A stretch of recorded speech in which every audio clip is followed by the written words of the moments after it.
Huge warm welcome to everybody. Thank you so much for joining us for this second of our Chatterstars and Bookmark autumn webinar series. This one is all about reading games and is going to be led by Lauren. I will just briefly introduce ourselves before we make a start, and then we'll head straight on into the world of having fun and games with reading. So my name is Helen Prince. Hello, nice to see you all. And I am CEO and founder of Chatterstars, English advisor, and spent my life immersed in the lovely world of English and literature. And we're really delighted to be putting on these webinars and collaborating with Bookmark because we have such a synergy in our common mission. Lauren, would you like to introduce yourself? Thank you, Helen. So yeah, I'm Lauren Waitley. I work currently for Bookmark. I was a teacher, primary school teacher for 10 years, and I kind of did everything from sort of the day-to-day teaching to being assistant head and everything in between. So I've kind of got lots of different experience in different areas. And reading's always been one of my passions, and that led me to Bookmark because we do such amazing work with doing volunteer-led reading sessions one-to-one for children. So now I'm a school relationship manager there and helping with kind of spreading the word about how amazing reading is and how we should be supporting children all the time. Brilliant, thanks Lauren. So Lauren's going to start us off with the webinar, and then we'll have about 5-10 minutes at the end for question and answers. So do have a think or put ideas in the chat box as we go through, but I'll hand over to Lauren for the first part of the webinar. Thanks, Helen. So let's do the standard. Can you see my screen okay? Is that one? Yeah, all good, all good. Perfect. Excellent. So yeah, as Helen said, welcome to the webinar today. It's all about reading games. So the idea is to give you lots of practical ideas that you can use with children, whether you've got children of your own, whether you're teaching assistants, whether you're tutors, anybody that reads with children will find these ideas helpful and practical, I hope anyway, to kind of engage children more with reading. So in the session, we're going to cover the fact that reading takes many different forms. So we're going to look at how reading isn't just necessarily reading words on a page, or it's not just from a book. Reading can be found in lots of different ways. So we're going to explore what that looks like and how that builds into reading for pleasure and kind of gaining that kind of whole school or whole area kind of reading culture as well.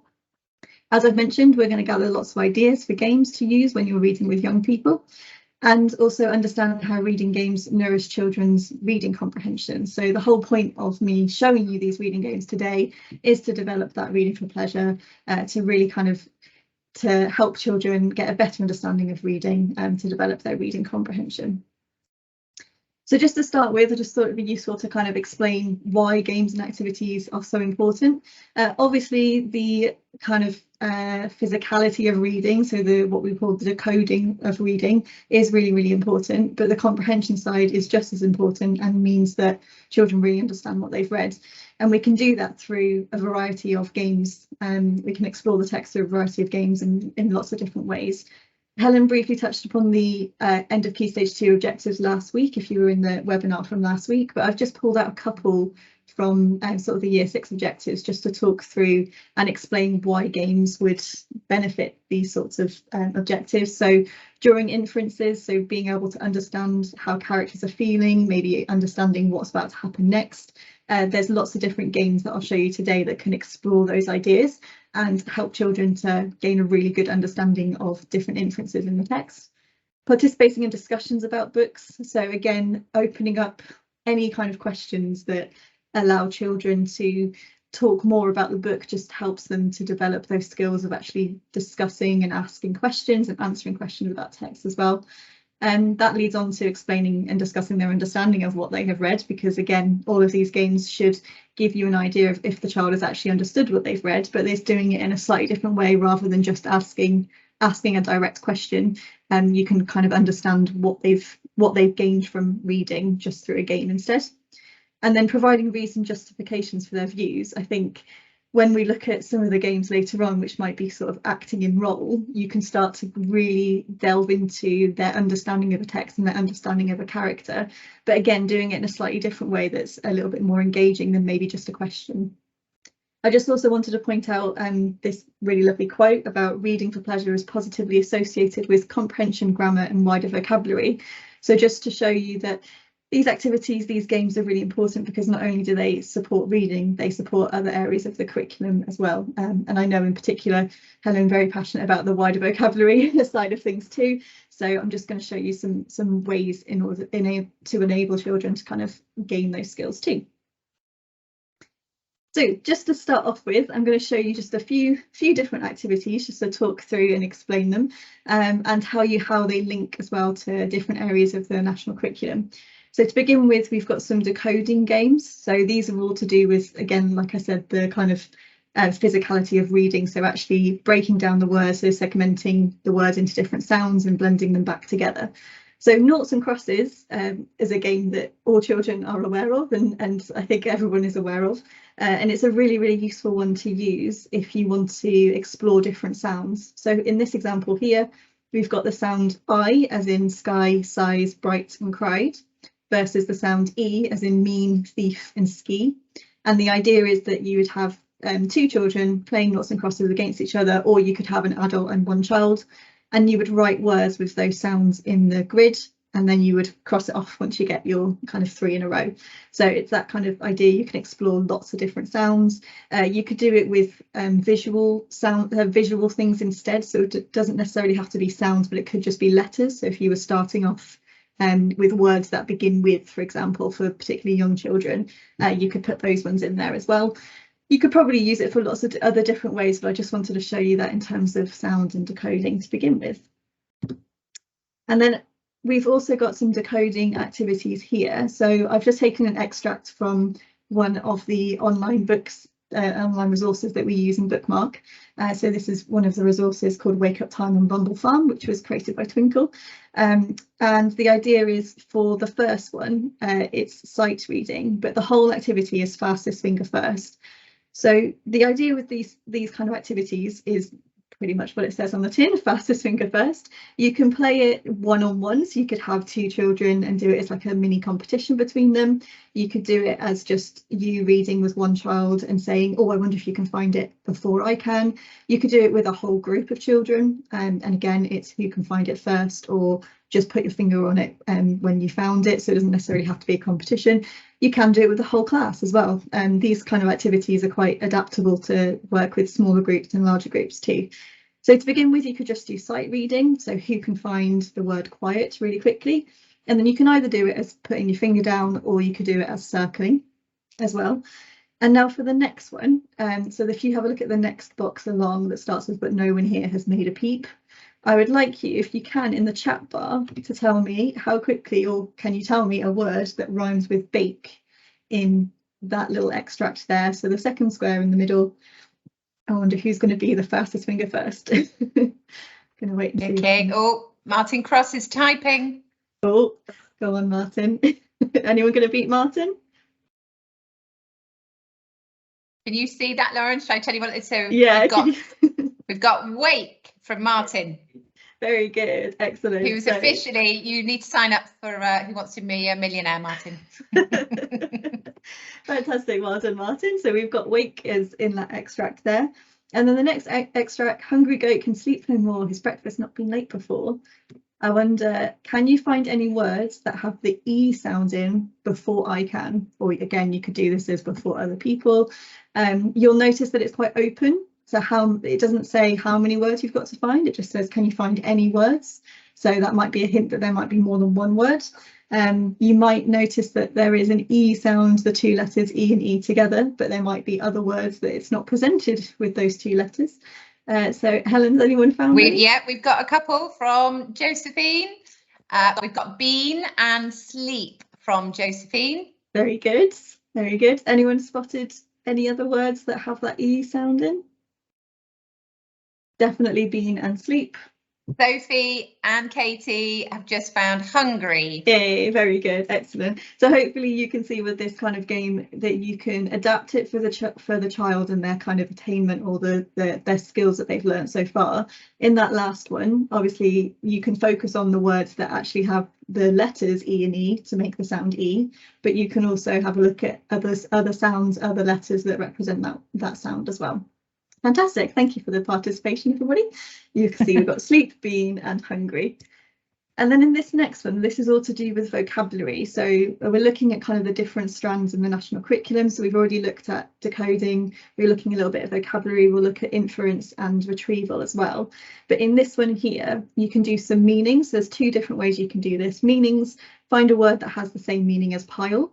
So you can have a quick skim and scan through that little extract there. I won't read it out just so that you can skim and scan it yourself, but has anyone found a word that has the same meaning as pile? So it's looking at synonyms there, so similar meanings or exact meanings.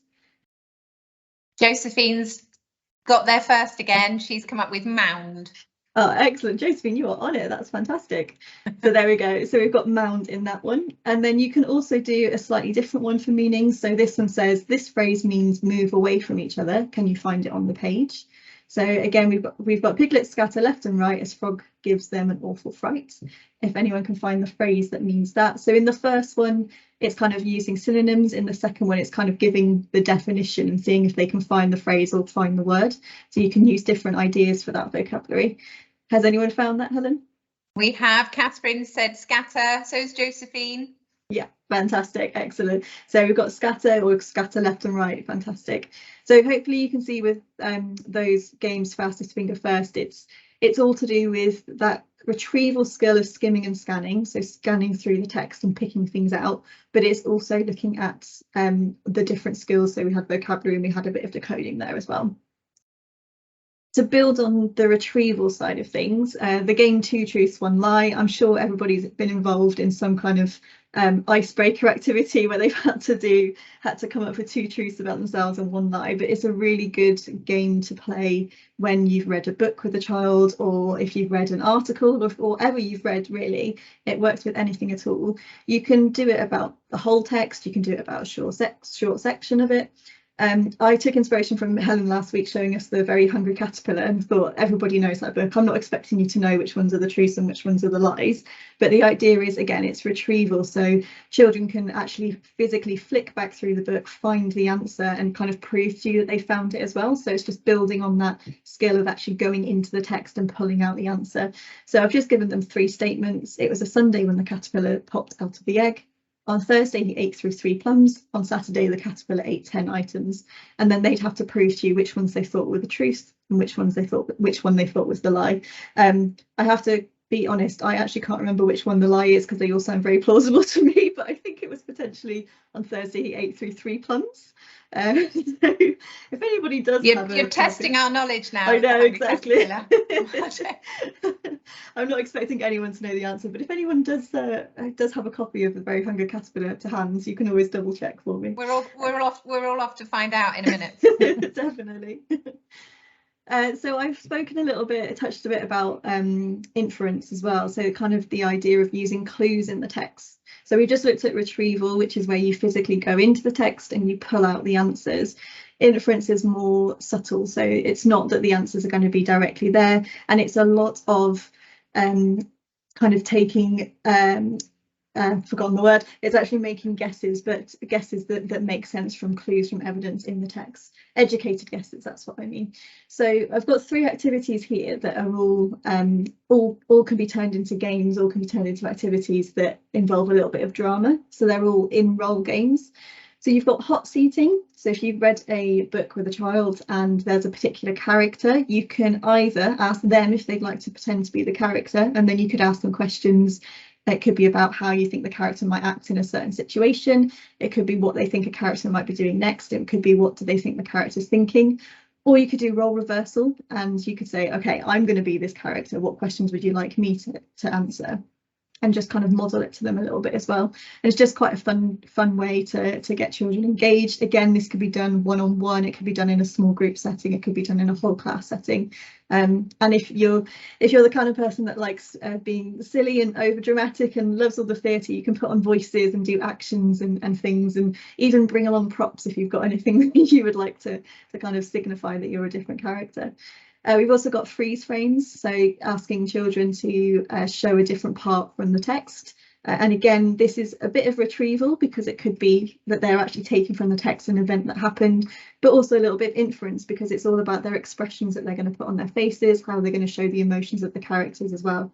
And again, this could just be you working with one child, and you could just ask them to show you what a character might look like at a certain point in the story.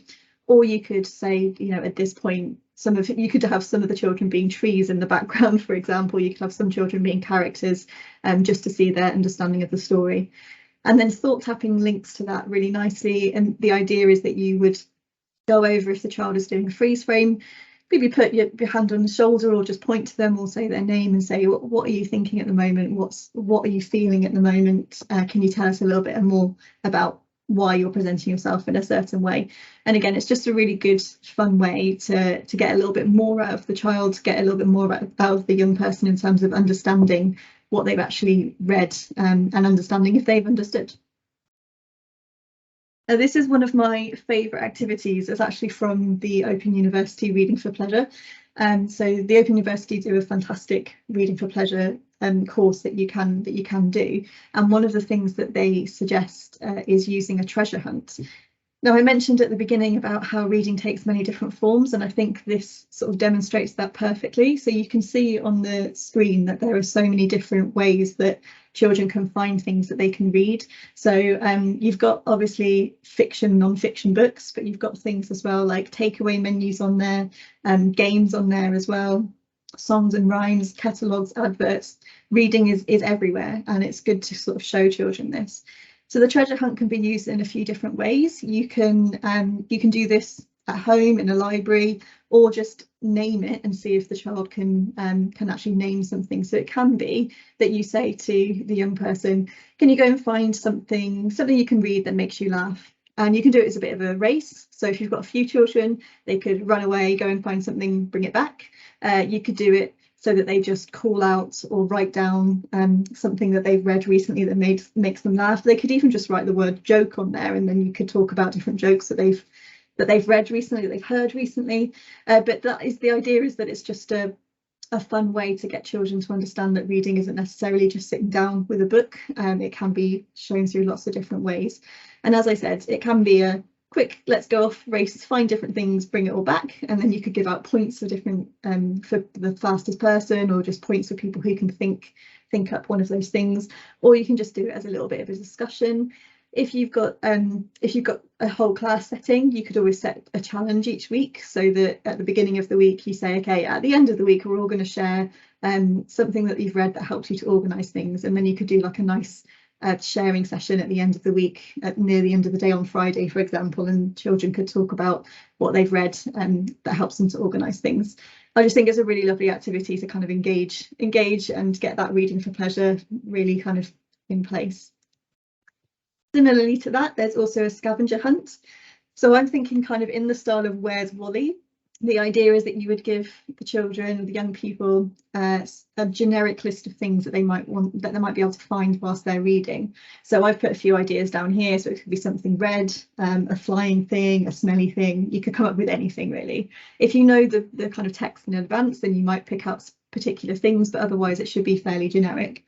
And then what they can do is tick it off, or you can do it together as you're reading, and find these different things. It could be in the word, it could be in the pictures. And then it opens up those discussions as well. So if it was something scary, you might have a couple of different answers from a few different children. And then you could discuss, well, why did you think this thing was scary? Or why did you think this thing was smelly but you didn't? And kind of open that discussion. And then it gives you a bit of insight into how they're feeling as they're reading the book as well.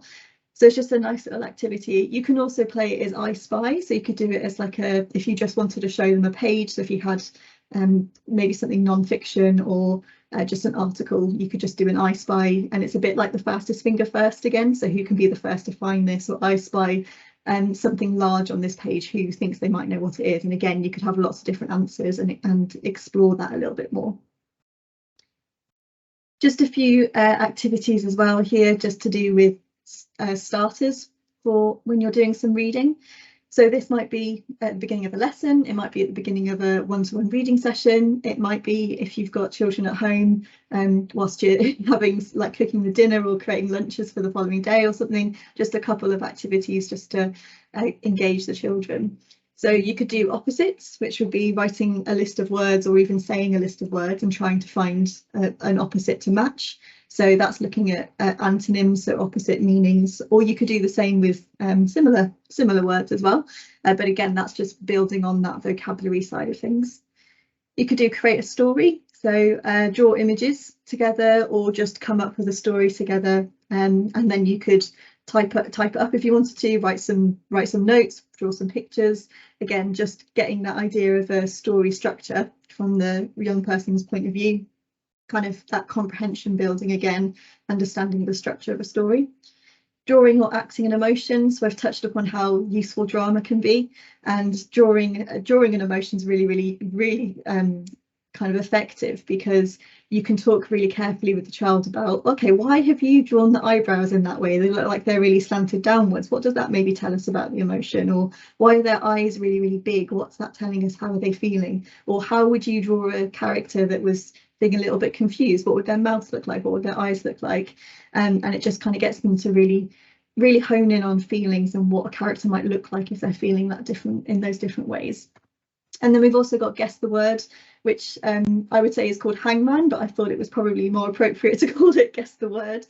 So it's a really good one, particularly if you've got a child that has a few words that they maybe are struggling to read when they come across them in reading. If you kind of have that in the back of your head, thinking, okay, there's a few words that I know that they struggle with, just playing guess the word once a week and having like swapping in different words means that they get really familiar with that word, and the next time they come across it, they might be able to read it a little bit more quickly, or spot it and be able to read it straight away. So you could do it as a guess the words. It could be a tally of 10 rather than if you didn't want to do the hangman drawing anyway. There's also word grids as well, so I'm sure you've all seen these kinds of things where you have a whole host of letters and then you have to make different words out of them. So this kind of mixes spelling and reading together, and it's similar to sort of word searches in that way as well.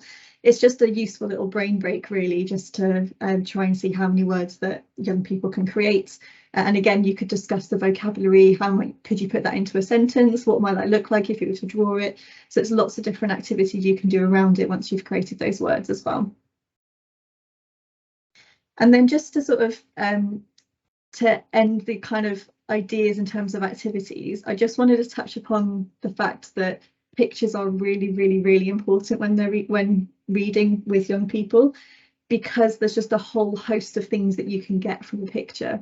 So I know that personally myself, when I was teaching year 6 children, we used to do booster sessions ready for SATs. So we used to do booster sessions to prepare them for the reading SATs. And I would always start every single session with a picture and just have an open discussion about what they could get, what information they could get from the picture.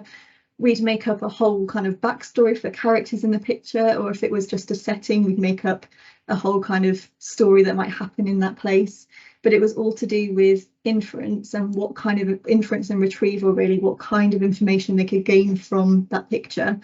So, for example, this picture here is from a fantastic website called Once Upon a Picture, which just has so many images that you can really kind of delve into and look at in terms of inference. But for this one here, you might talk about the two characters and say, who do you think they might be? Are they related? How would you know that they're related? How are they feeling? Again, how do you know how they're feeling? What might be happening in this picture? Why might she be sad? Can you spot anything in the background that gives us any more clues about what's going on in this picture? If I told you that the title of this picture was called Drop Off, would that change your understanding of the picture? Would you now have more information? Could you now infer more about why she's maybe upset? And there's kind of just loads and loads of things that you can get from that. And the idea is that you would maybe ask those questions to begin with, and then sort of let the children just discuss it amongst themselves, or discuss it just with you if it's just one-to-one, and then you could kind of just build on what their answers are, really. So I kind of just wanted to kind of end the series of games on that image, just because I think it's a really important thing to notice that even if there are words on the page, you can spend a really long time on the picture, and the children actually really enjoy that because it's just a slightly different way of reading.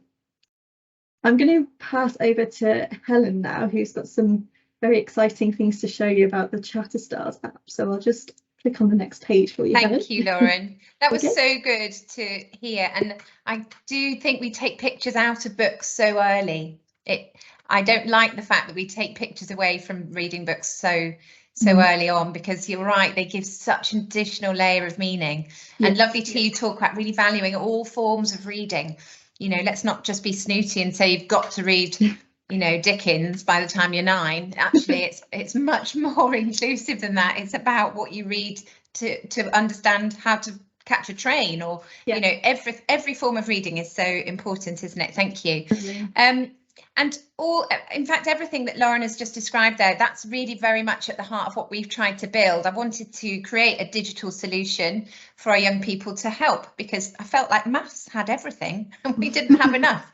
So so here are just a few puzzles you might want to play in a more digital environment that will really boost vocabulary, and that is the bedrock of reading. We've got some puzzles around compound words. That's our brick wall puzzle there, where you have to put the word next to another word to create the compound. And that really builds the understanding of not only spelling, but also the word blocks and the different blocks of meaning and how we join words together. We've got some nuance puzzles there where you've got to order a selection of synonyms and words together. There's the word nasty, and you've got to decide of those 4 options: yucky, disgusting, lousy, or repulsive, which is the strongest. And actually we have a lot of people using that puzzle as a talk task, so you have to have debate around that. Lots of puzzles around synonym. Here's one where you've got to choose a selection for the word hopeful. And then, thanks Lauren, if you whiz on to the next one, there's some more puzzles on antonym. You've got to shoot your arrow into the antonym. We've got quite a few puzzles that try and build idiom or some common metaphor, because we found that Key Stage 2 SATs in particular have a lot of idiom. An idiom is quite tricky if it's not, you know, if it's not something you come across often when you're reading. If you suddenly have an idiom and you're not sure what that means, it helps to have a think about that, and we're playing some games with that. And as a spin puzzle there, which is again about building synonyms. So we try through our puzzles to build all of those different things, particularly around synonym and antonym and nuance, because we find that's really vital in all the assessment points within English, and really helps to underpin our understanding of reading. Thanks, Lauren. And we have just launched our 11+ version. So just in case you've got some 11+ people in your families, or you know are about to take it, we've got an 11+ version which builds around anagram and connections in a sort of 11+y style, because there are specific question styles that 11+ exam will use. So we've tried to emulate those in our puzzle types. And also what both our apps will do is provide you with a vocabulary age, so you can track how your child is doing, and it also enables you to see that they are getting the right puzzles at the right time. We've worked really hard on all of those algorithms and quite frightening levels of AI behind the scenes to make sure that the right puzzle is going to the child at the right time, to give them what they need to move them on. So that's a little bit about our puzzles and our games, which were all designed to have fun and engage children with reading and with boosting vocab. Amazing, thank you, Helen. I love the kind of leveling the severity of the word, and like you said, having a debate about that. I used to do that with my year 6s in particular, and they used to get very, very passionate about disagreeing with each other in a friendly way, but they used to get really kind of passionate about explaining their decisions, explaining their reasoning. So I think it's a fantastic tool. I think it's really great, that one. Fantastic, thank you. So just to end on a few final thoughts before we go to questions and ideas, really, is just to be really flexible and adapt to what your reader needs. I think that's really, really important. And these games are sort of there to complement the reading itself. So the idea is that if you have got a child who or a young person who is just maybe finding it a little bit too frustrating, is just getting in their head a little bit, you can give them a bit of a brain break, look at one of these games, look at other games that you may have, just to just to kind of pull them away a little bit and then bring them back round again. So I think it's really important to be flexible and adapt to actually what the person you're reading with needs. One thing that's really great as well is that the games don't have to be adult-led, they can very much be child-led, so you can challenge your readers to play the teacher role with the games and get them to come up with the questions or get them to come up with the ideas, ask them to they'll give you an emotion that you have to act out, or they'll give you an emotion you have to draw, you know, those kinds of ideas. And again, that's a really valuable skill to have, because if a child can ask the questions themselves, then it shows that they've got a really good understanding. So kind of role reversal and putting them in the adult's role is really useful. And it's just overall, really, it's just using games and activities to nurture that love of reading, because that is what is important. And I think there's a really, really important quote from the National Literary Trust that did a study on this, and I've just popped it in blue at the top here, about how children and young people who enjoy reading very much and who think positively about reading have on average higher mental well-being scores than their peers who don't enjoy reading at all. And I think that just really highlights how important reading is, and it's not just there for children to learn how to read. Obviously that's really important, but it has a positive effect on the rest of their lives as well.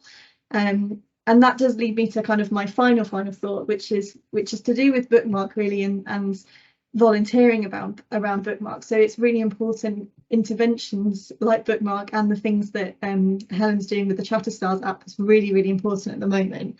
8 children leave primary school on average unable to read well, and I think it's really important to know that there are these sorts of things out there. So if with our programme in particular, with Bookmark, we have a really overwhelming interest from schools, which is fantastic. So we're really in need of volunteers at the moment. It's only 30 minutes twice a week for 6 weeks. You can work around your schedule. The idea is that anybody can help, anyone can change a child's story. It's really rewarding, it's really enjoyable. So if you know of anybody that is really passionate about reading, as Helen and myself are, it's a really worthwhile thing to do. So please do go and take a look on Bookmark Reading Charity website and see if you can encourage anyone to volunteer and change a child's story, is what we say. Would be lovely. So that Brilliant. Is kind of that's kind of it before we do questions. And if anybody does have, let me just stop sharing that for a second.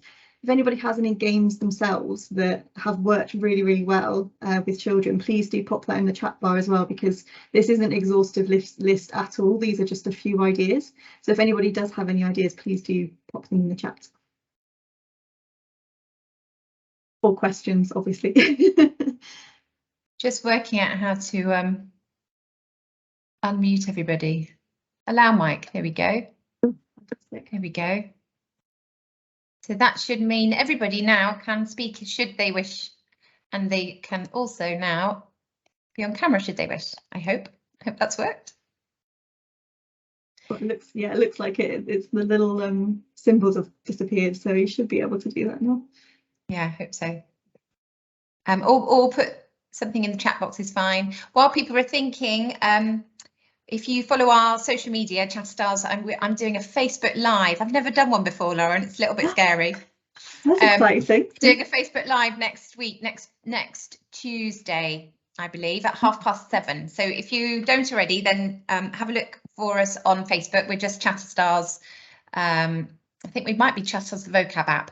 Anyway, and then if you want to ask any questions at all, then you can pop along and ask them on that Facebook Live or here.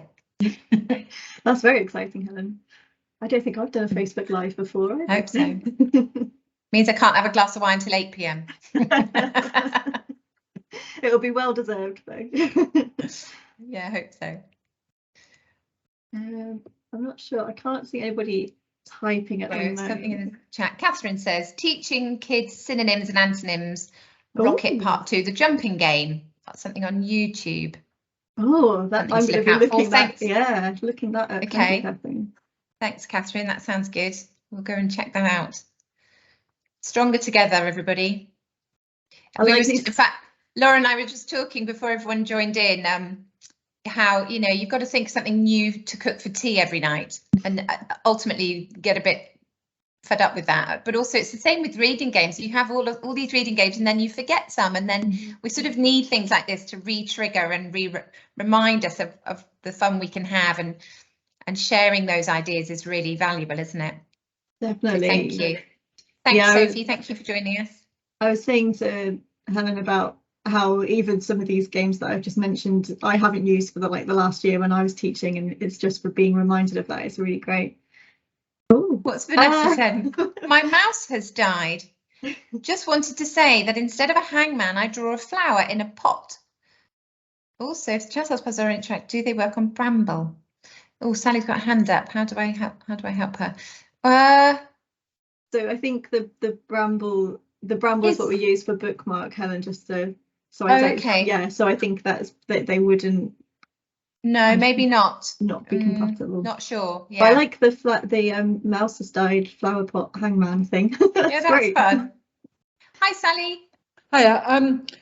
I'm with Bookmark, and I'm reading with some year 2 children in school, and one of them really struggles to focus, and I really struggle to get into focus. Is there any games in your vast experience that you find work better with children that struggle to focus, which also the teachers, struggle to get them to focus? So it's yeah, I think it's a really good question, and I think we've all come across young people who do struggle to focus. I think games like the fastest finger first are really good because they do want to be really quick, and they do want to get the answer straight away. You can challenge them to be quicker than you if it's just in a one-to-one setting. You can even say, oh, last time it took you 10 seconds, can we try and do it in 7? Which is always a good way to kind of make it, rather than competitive against each other, it's competitive just against themselves, which is always fun. So those sorts of things I think are really useful because it makes them really focus on the page as well. So if they're struggling to focus and therefore aren't quite understanding the story, it's a good way to zone in on those sorts of things. I think games that Helen's just shown as well on the apps, in terms of those kind of vocabulary games about reorganizing words and things, are always a really nice thing just to take a step away from the book for the time being. So if you're noticing that they're really struggling to focus, and that they're enjoying the book because they've shown signs of that, but they're just struggling to focus because maybe it's been a little bit too long, taking a step away, particularly for Bookmark on Bramble, you can just open up press the next arrow and open up a blank page, and you can play different games like that.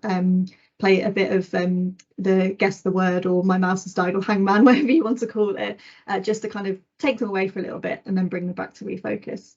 Yeah, that's what I would suggest. Another idea might be, Sally, if you can invest in a stopwatch, an actual tangible stopwatch, that's quite an engaging element to any games you play, just to say, right, you've got 30 seconds and do a countdown timer, or start it from 0 and say, let's see how long it takes to do X. So the minute you make it finite and bring that element of slightly competitive, like Lauren says, very much against yourself or against you, I think that's quite engaging. Thank you for your question. Josephine said about word searches as well, which is always a good one. And it is still reading, but the children love it. Yeah, definitely. Especially if there's chocolate involved somewhere. Brilliant. By my mouse had died, I meant that I can't use my computer mouse, just to clarify. We thought that was the name of the game, which I quite like.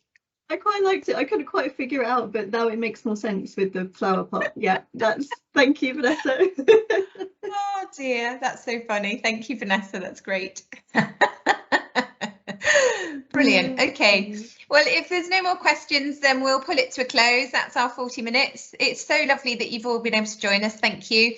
We do have 2 more sessions, don't we, Lauren, after half term? Yes. One is around fluency, building fluency, and the other is about word power and really boosting individual word choice, raising word consciousness, I like to call it. So thank you ever so much, everybody, and we hope that was useful. It'll be available on our YouTube channel in the next few days if you wanted to watch it again, especially the bit about the mouse dying. But otherwise, we will love and leave you, and thank you so much for joining us, and thank you, Lauren.